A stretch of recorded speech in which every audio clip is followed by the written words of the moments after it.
claro que eu sou contra essa questão de você descaracterizar um discurso por meio do xingamento. Eu entendo, tenho a lucidez de que nas pessoas que seguem o candidato Bolsonaro, existem pessoas que têm esse tipo de comportamento, eu repudio.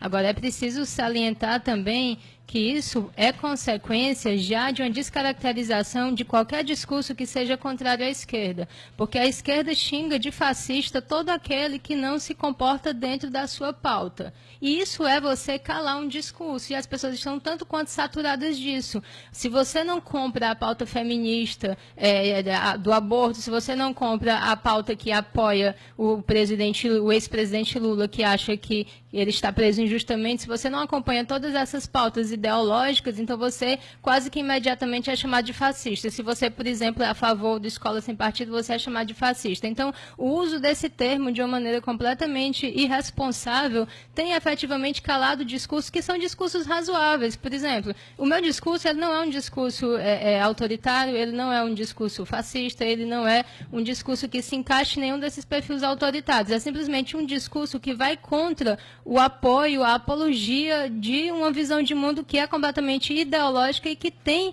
feito muito mal ao Brasil e tem feito muito mal à América Latina, porque essas pautas de esquerda sustentam ditaduras em torno de nós. Então a gente vê um partido que apoia a ditadura venezuelana abertamente, explicitamente, e a gente é chamado de fascista porque se contrapõe a isso.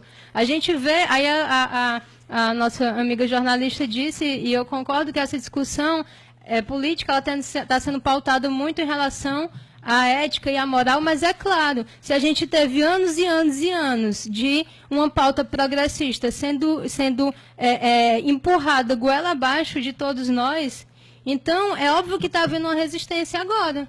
Então, há uma resistência, a chamada onda conservadora é uma prova disso. Isso significa o quê? Que o pêndulo foi muito mais para um lado, porque uma coisa é você reivindicar o direito à liberdade de expressão, à liberdade de opção sexual de qualquer pessoa. Outra coisa é você imputar uma pauta LGBTQI+, inclusive nas escolas. E isso aí é problemático e está havendo uma resistência muito forte. Certo. Eu percebo que há uma grande tensão, mas eu percebo também que as pessoas que estão nesse espectro ideológico da esquerda não fazem nenhuma meia-culpa. O que eu tenho tentado mostrar é que essa exaltação de ânimo, ela tem muito a ver com o fato de não haver uma meia-culpa em relação à postura da esquerda. Então, assim, não se faz uma meia-culpa em relação ao apoio que a esquerda faz em relação à Venezuela. Tá certo? Não se faz uma meia-culpa em relação a essa descaracterização de qualquer discurso oposto pelo simples xingamento de fascista.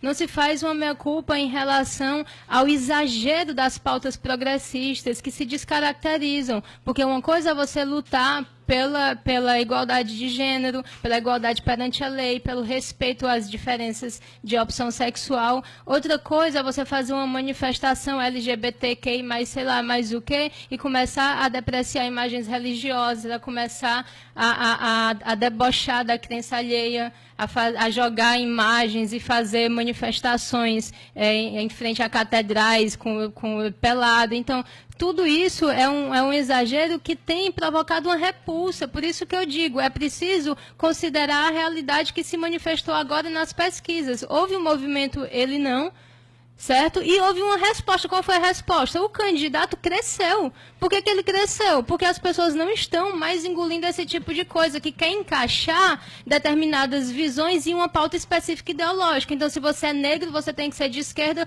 porque só a esquerda luta pelos negros. Se você é homossexual, você tem que ser de esquerda, porque só a esquerda luta pelos homossexuais. Como assim? Então, o que é que acontece? A gente acabou de ver, por exemplo, um maquiador famoso, um homossexual, um travesti, que tem vários e vários seguidores, declarar apoio a Bolsonaro. E a fala dele foi perfeita, ela foi de uma coragem enorme, porque ele diz, eu não vejo essa homofobia, isso é um discurso que o pessoal inventa, que a mídia vai trabalhando em cima, eu não fico por aí me vitimizando porque eu sou travesti, eu não quero um direito garantido apenas pelo fato de eu ser travesti, eu estou me apresentando aqui como empresário.